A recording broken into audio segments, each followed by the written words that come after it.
तो अगर हम ले पालक बेटे बेटियां हैं तो हम कैसे कहला सकते हैं कि हम खुदा के फर्जंद हैं?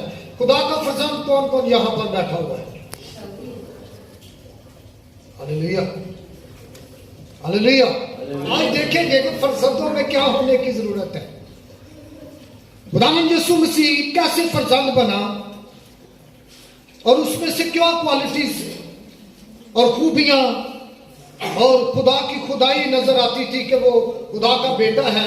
और अगर आप बनना चाहते हैं तो आप में क्या खूबियां और क्वालिटीज होनी चाहिए?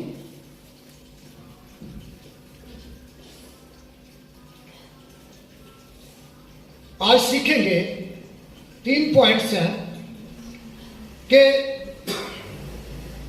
अगर आपने या खुदा का बेटा यीशु मसीह, आज दौर क्रिसमस का है, आज सीजन क्रिसमस का है, हर इंसान खुशियां मना रहा है, हर एक के दिल में खुशियां हैं कि ये क्रिसमस का महीना है। और हम कैसे मनाते हैं क्रिसमस? 16 तारीख को हमने प्रोग्राम रखा है यूसुफ भाई, उसमें पास्टर्स और दूसरे भी आएंगे और हम चाहेंगे कि पास्टर्स हमें बताएं कि क्रिसमस कैसे मनाना है। आज सीखेंगे कि पहली बात 3 पॉइंट्स है मेरे पास, 3 नुक्ते हैं जिनकी वसासत से हम सीखेंगे कि एक, खुदा की सिद्ध का हामिल होना जरूरी है। अगर बाप, यहां पर शादीशुदा कौन है? जरा हाथ खड़े करें। अच्छा बात सुने, अगर शादीशुदा यहां पर है तो उनकी कोई ना कोई क्वालिटी उनके बेटों में या बेटियों में होती है, ऐसे है कि नहीं? हाँ जी। अगर आप खुदा के बेटे बेटियां बनना चाहते हैं, यीशु मसीह खुदा का बेटा बन के आया और हकीकत में है, हकीकत में मबनी है, लेकिन हम ले पालक बेटे बेटियां हैं और उसमें खुदा की सफात 100%, 100% उसमें थी। और जो बाप को करते देखता है वो क्या करता है? बेटा करता है। आप देखें कि खुदा की सफात का हामिल होना, अगर आप पे खुदा की सफात नहीं, सिद्दे नहीं, तो हम वैसे ही अपने आप को दलासा देते हैं, अपने आप को धोखा देते हैं कि हम खुदा के बेटे बेटियां हैं। अगर आप हकीकत में खुदा के बेटे हैं, बेटियां हैं, तो खुदा की सफात आप में से नजर आनी चाहिए। आनी चाहिए कि नहीं? आप खुदा के फर्जंद हैं तो खुदा की सिद्ध नजर आनी चाहिए। खुदा के बेटे में जरा सी खता नहीं, जरा सी गलती नहीं, बल्कि जो बाप को करते देखता है वो बेटा करता है और वो बाप से निकला और बाप उसमें है। हालेलुया। तो वो बाप जो करता है वो ही वो करता है और बाप की क्वालिटीज उसमें है, बाप की सफात उसमें है। आज अगर हम देखें, मैनू विच गुनाह दे जमया मेरी माई, हो सकता है हम गुनहगार हो, हमारे बच्चे भी गुनहगार हो, लेकिन यीशु का लहू हमें पाक करता है, यीशु का लहू हमें नजात देता है, यीशु का लहू हमें गुनाहों से माफ करता है। हालेलुया। तो इसी तरह हम एक हवाला देखेंगे, हवाला निकालिएगा। यूहन्ना, मुकद्दस यूहन्ना की अंजील 14 बाब उसकी 8 आयत से जरा पढ़ेंगे और यहां पर देखेंगे कि यीशु की क्वालिटीज क्या है, यीशु की खूबियां क्या है, यीशु क्या करता है, कहां से कुव्वत ली, कहां से उसमें जोर है, कुदरत है, हशमत है उसके अंदर।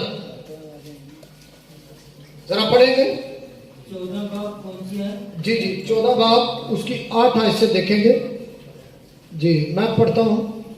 फिलिप्पुस ने उससे कहा, ऐ खुदावन, बाप को हमें दिखा, यही हमें काफी है।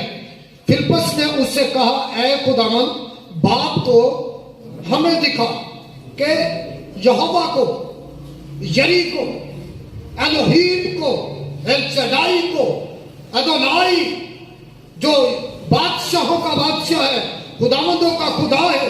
फिलिप्पुस ने उससे कहा कि हमें बाप को दिखा, क्योंकि वो बाप का जिक्र करता था, बाप के बगैर वो कुछ भी नहीं था। क्या यही हमें काफी है? कहना तो सानू बाप को बाप उहदे नाल मुतारफ करा ते साडे लिए यही काफी है। लेकिन यीशु ने क्या कहा?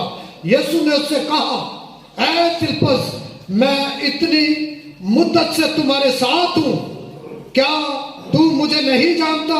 जिसने मुझे देखा उसने बाप को देखा।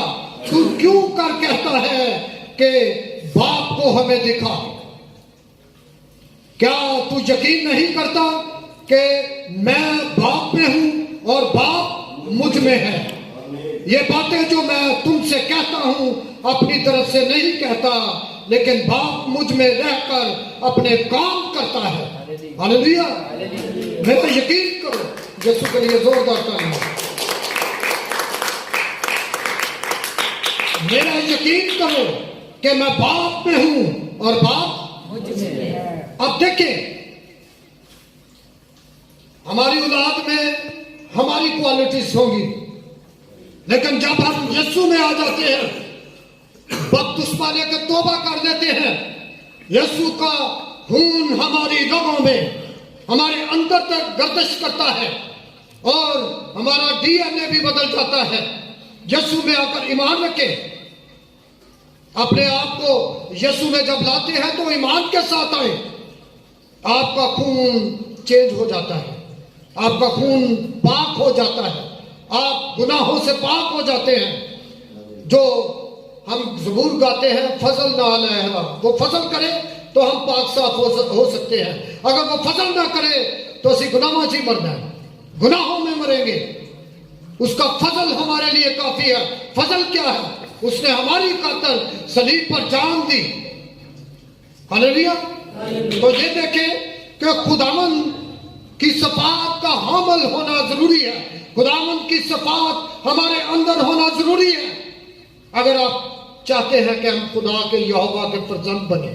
दूसरी बात, टाइम थोड़ा है, खुदा की नुमाइंदगी करना। किसकी नुमाइंदगी का मतलब क्या है? शरीफ के नुमाइंदे हो। मैं मिसाल दे रहा हूं। हाँ जी, हम किसके नुमाइंदे हैं? तो खुदा की नुमाइंदगी करना। कुछ लोग ऐसे हैं जो फर्क तरीकों से हिट हो जाते हैं, चाहे वो खादम है, ईमानदार है, लेकिन वो अपने आप को पेश करते हैं, खुदावंद को भूल जाते हैं। और जब वो मशहूर हो जाते हैं, हिट हो जाते हैं, वो चाहते हैं हमारी तारीफ हो। इंसान होते हुए आपको पता है, इंसान हर एक शख्स ने यहां से जाना है, लेकिन एक नाम है जो अब तक कायम रहेगा। हम उसे आगे करें, उसकी नुमाइंदगी करें। अगर इन बच्चों ने, इन नौजवानों ने प्रस्तश अच्छी की, तो अगर क्या मेहनत ही साड़ी है। मैं एक मिसाल दे रहा हूं, बहुत अच्छी प्रस्तश की, बहुत अच्छा गीत को निभाया, लेकिन ये कहें ये तो भाजी साड़ी रियाज सी, ये तो असी बड़ा बाजा बजाते रहे। मेरी बात को समझिएगा। कोई बात चाहे तो आपसे माहौल बनाए। अगर आप खुदा में हैं तो खुदा आपको भरपूर बरकत देगा। हालेलुया। वरना आप कुछ भी नहीं। अगर आप अच्छा कलाम सुनाते हैं, मैं सुनाता हूं, आप सुनाते हैं, खुदा की अच्छी बातें करते हैं, तो आप कहें जी ये भाजी मैं तो बड़ा नॉलेज है मेरे को। ये अकल कहां से है? सुलेमान को किसने अकल दी? खुदा ने। उसके बाद सुलेमान के चर्चे बड़े थे जब तक यीशु मसीह नहीं आया। लेकिन यीशु मसीह जो अकल का बानी, लामहदूद अकल, और यहां पर देखे कि जो बाप करता है वो बेटा करता है, और ऐसा अकलमंद कहां से है? और सुलेमान की अकल यहां पर फेल हो जाती है। हालेलुया। यीशु के सामने। और ऐसा अकलमंद तमसील में बात करता है, फकी फरीसियों को समझ नहीं लग रही। अगर जवाब देता है वो सोच में पड़ जाते हैं, जवाब की देंगे। सवाल अच्छी कोई कर रहे हैं, जवाब कोई। तो जब यीशु मसीह उन्हें सवाल करता है, जवाब नहीं आता। इस तरह शराद आलम सन, लफ्ज ब लफ्ज तफसीर करते सन, हर एक चीज की उन्हें समझ थी। शरीयत से वो लिपटे हुए थे, लेकिन यीशु से वो बात नहीं कर सकते थे। 12 साल की उम्र च हैकल च यीशु ने उन्होंने पजल करना शुरू कर दिया। हालेलुया। खुदा की नुमाइंदगी करना, यहोवा की। अब यीशु मसीह जमीन पर आया तो उसने अपने आप की नुमाइंदगी की, उसने बाप की नुमाइंदगी की। उसने कहा मैं बाप से हूं, जो बाप को करते देखता हूं वो जो बाप करता है वो मैं करता हूं। हालेलुया। और अलूहियत की सारी कुदरत मेरे यीशु में थी। जो आसमान की ताकत, आसमान की कुदरत, आसमान की जो हशमत थी वो मेरे यीशु में थी। जो बाप को करते देख रहा है वो बेटा कर रहा है। हालेलुया। तो आप अगर उसके फर्जंद बनना चाहते हैं तो सबसे पहले उसकी सिफतें आपके अंदर होनी चाहिए, और फिर उसके बाद नुमाइंदगी किसकी? अगर आप अच्छा गाते हैं कहे जी यीशु का शुक्र है, खुदावंद का शुक्र है, मेरे यहोवा का शुक्र है जिसने मुझे गला बख्शा, मुझे हाथ दिए बाजा बजाने के लिए, जिसने मुझे ताकत दी मैं गा सकूं। कुछ लोग ऐसे हैं जिनके मेरे ख्याल में आवाज नहीं निकलती, गूंगे हैं, बहरे हैं, देख नहीं सकते, लेकिन शुक्र करें कि आप एक अच्छी प्रस्तुति कर रहे हैं। खुदावंद का बहर, खुदावंद का रूहुल कुद्दस यहाँ पर है, और मेरा यकीन है आज सब बरकत लेके जाएंगे। हालेलुया। उसके लिए जोरदार तालियां। और इसके बाद देखेंगे कि खुदा से गहरी रफाकत होना। खुदा से अगर फर्जंद बनना चाहते हैं तो इसके बाद क्रिसमस का दौर है, यीशु के बारे में सीखने की जरूरत है कि अगर खुदावंद यीशु मसीह फर्जंद है तो हम कैसे बन सकते हैं। खुदावंद यहोवा से जो दुनिया का बनाने वाला है, अल्लाह के यीशु मसीह भी बनाने वाला है, जो अजल से है, इब्तदा में तो कलाम और वही खुदा है, क्योंकि यीशु मसीह के बारे में बताया गया है वो इब्तदा से है। यूहन्ना ने क्या अच्छी बात कही, क्योंकि ये समझने वाला समझ सकता है कि खुदा जो है अबद से अजल तक है, अजल से अबद तक है। हालेलुया। क्योंकि इब्तदा से, क्योंकि खुदावंद के वसीला, यीशु मसीह के वसीला से हर चीज बनी। अगर आप पहला यूहन्ना पढ़े तो आप देखेंगे कि खुदा से गहरी रफाकत होना लाजम है। पहली गल असी बड़े आराम ना कहने खुदा दे असी फरजंद, असी कहने असी बेटे ते बेटियां। नुमाइंदगी का और गहरी रफाकत हम पे है। खुदावंद यीशु मसीह जो पाक हस्ती है, रूहुल कुद्दस उसके साथ साथ रहता है, और यहां तक के अबलीस ने उसे आजमाया भी तो वो उसकी लपेट में नहीं आया। तो यहां पर देखें कि वो भी अपनी गहरी रफाकत हमारे यहोवा के साथ रख रहा है। हालेलुया। और गहरी रफाकत कैसी थी? सारी सारी रात बियाबानों में दुआ कर रहे हैं, और जोड़ है, मेल मिलाप है। तो अज साडी रफाकत कितनी होती है? 5 मिनट की दुआ, ये रफाकत है।